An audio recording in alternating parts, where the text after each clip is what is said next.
हमारे सभी दर्शकों को सादर प्रणाम। जय श्री कृष्ण। आज का हमारा विषय है रोग, कष्ट, अरिष्ट। अचानक रोग आते हैं और हम वहाँ पर सावधानी नहीं रखते हैं तो बीमारियाँ बढ़ जाती है और जीवन भर कष्ट रहता है और अनेक बार गंभीर बीमारी भी हो जाती है, जिसके कारण फिर समस्या बड़ी हो जाती है। तो आज मैं आपको 2 ऐसे योग बताऊंगा। यदि ऐसे योग किसी कुंडली में हैं तो उनको सावधानी रखनी चाहिए हमेशा।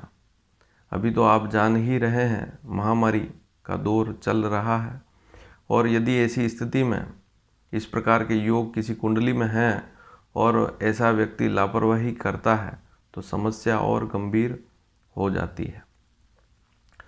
तो कुंडली में हमें क्या देखना पड़ता है, आज 2 योगों के बारे में चर्चा करूंगा। आप यहाँ पर कुंडली देखें। कुंडली के 3 भाव ऐसे होते हैं जिनसे कष्ट की स्थिति समझते हैं, शारीरिक कष्ट। सबसे पहला तो रोग भाव, छठा भाव, कुंडली का छठा भाव। यहाँ पर आप जो कुंडली देख रहे हैं उसमें सभी भावों के नाम लिखे गए हैं। तो जहाँ पर लग्न लिखा है वह हमेशा लग्न ही कहलाएगा। जहाँ पर छठा भाव लिखा हुआ है वह छठा भाव ही कहलाएगा। जहाँ 8वां भाव लिखा है वह 8वां भाव ही कहलाएगा। उन भावों के नाम कभी नहीं बदलते हैं। हाँ, वहाँ पर अलग अलग राशियाँ हो सकती है, अर्थात अलग अलग अंक हो सकते हैं और वहाँ पर ग्रह भी हो सकते हैं। तो छठा भाव जो है वह रोग का भाव है और विशेषकर यहाँ पर हम आगंतुक रोगों को देखते हैं, आने वाले रोग। जन्म होने के बाद जो रोग होते हैं वह छठे भाव से देखते हैं। 8वें भाव से हम लंबी बीमारियों को भी देखते हैं। कोई बीमारी है, लंबे समय तक चलती है। और दूसरी स्थिति जन्मजात बीमारी,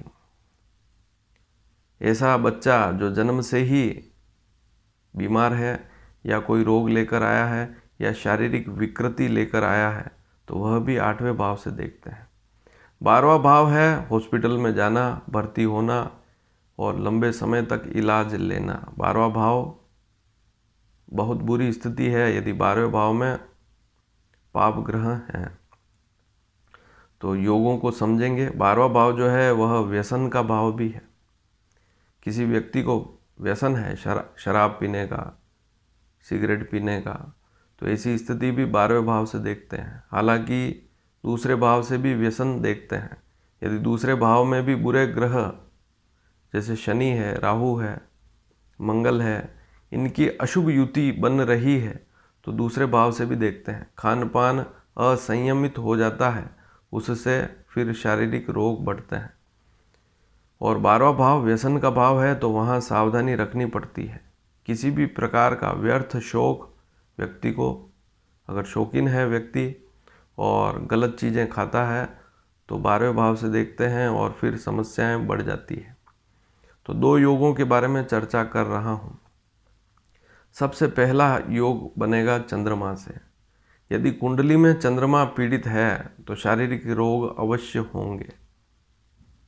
आर्थिक स्थिति तो चंद्रमा से प्रभावित होती ही है, लेकिन शारीरिक स्थिति, क्योंकि यहाँ पर चंद्र राशि, चंद्रमा जिस अंक पर बैठा हो वही आपकी राशि होती है और उसी से हम आपकी स्थिति को देखते हैं। यदि चंद्रमा कमज़ोर स्थिति में है तो आपको वह प्रभावित करेगा।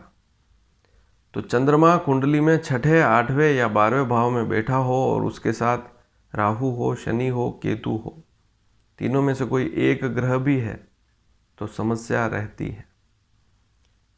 शास्त्रकारों ने तो लिखा है कि चंद्रमा के साथ सूर्य है, मंगल है, तब भी समस्या रहती है, क्योंकि चंद्रमा पीड़ित हो जाता है, ऐसी स्थिति में कमज़ोर हो जाता है।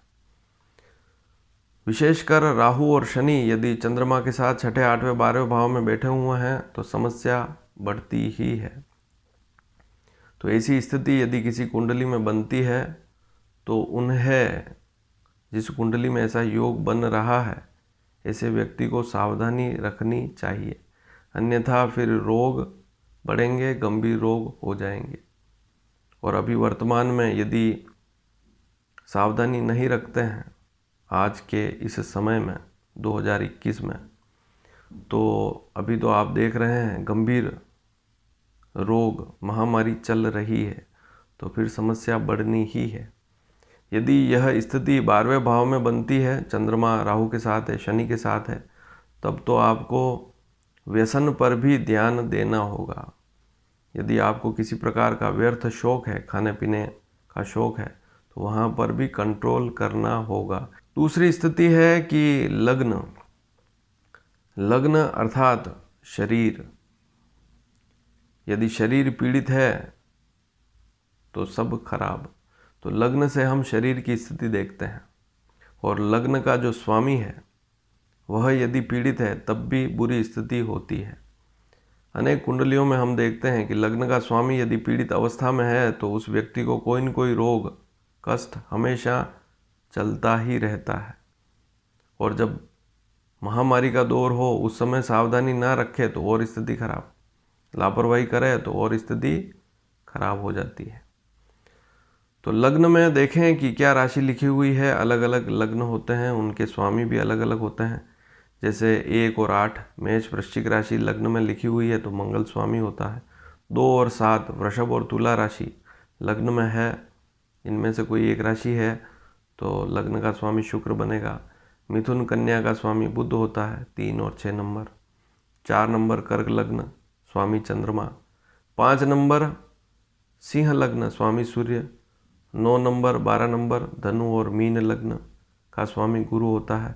10 और 11 मकर और कुंभ लग्न का स्वामी शनि होता है। लग्न का स्वामी 6ठे भाव में बैठा हुआ है और उसके साथ राहु है, केतु है, या वह अस्त हो गया है, तो यह स्थिति भी शुभ नहीं होती है। लग्न का स्वामी 6ठे भाव में, जैसे मान लीजिए लग्न का स्वामी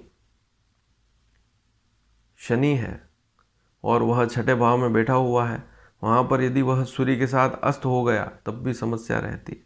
इस बात को भी समझें। तो लग्न का स्वामी 6ठे 8वें 12वें भाव में है और वहाँ पर उसका शत्रु ग्रह साथ में बैठा हुआ है, या राहु है या केतु है, तो समस्या रहती है, शारीरिक कष्ट होते हैं। और यदि दशा अच्छी चल रही है तब भी छोटे छोटे रोग चलते रहेंगे। और यदि दशा अशुभ है, मान लीजिए उस कुंडली में लग्न पंचम और नवम के स्वामी की दशा नहीं चल रही है, लग्न का जो स्वामी है, पंचम का जो स्वामी है या नवम भाव का जो स्वामी है उसकी दशा नहीं चल रही है और अन्य ग्रहों की दशा चल रही है, तो ऐसे में तो उस व्यक्ति को शारीरिक कष्ट बढ़ जाएंगे, समस्याएं बढ़ जाएगी। और समाधान में हमें क्या करना पड़ेगा? केवल ज्योतिष में समाधान है महामृत्युंजय मंत्र। यदि बचपन से ही रोग हैं, क्योंकि कुंडली में चंद्रमा, जैसे पहला योग जो बताया कि चंद्रमा 6ठे 8वें 12वें भाव में हो तो व्यक्ति को बालारिष्ट होता है, बचपन से ही रोग चलते रहते हैं, कष्ट होते रहते हैं, और महामृत्युंजय मंत्र ही समाधान है। इसके अलावा राहु शनि से पीड़ित है यदि लग्न का स्वामी या चंद्रमा, तो ऐसी स्थिति में आप हनुमान जी के सुंदरकांड का पाठ कर सकते हैं। हनुमान जी के पंचमुखी एक मुखी कवच का पाठ आप करेंगे तो आपको लाभ अवश्य मिलेगा।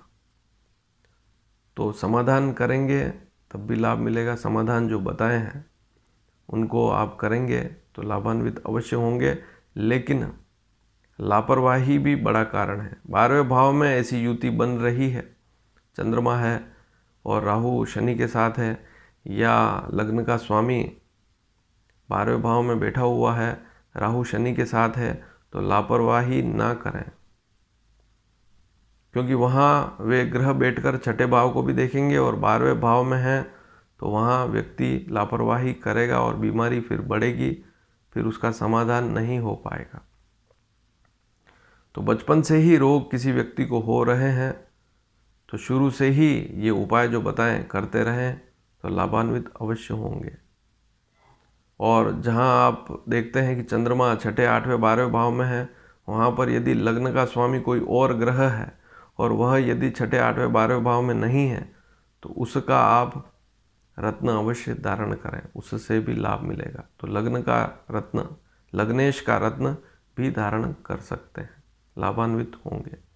और यह जानकारी अच्छी लगी हो तो इसे शेयर भी अवश्य करें। धन्यवाद। जय श्री कृष्ण।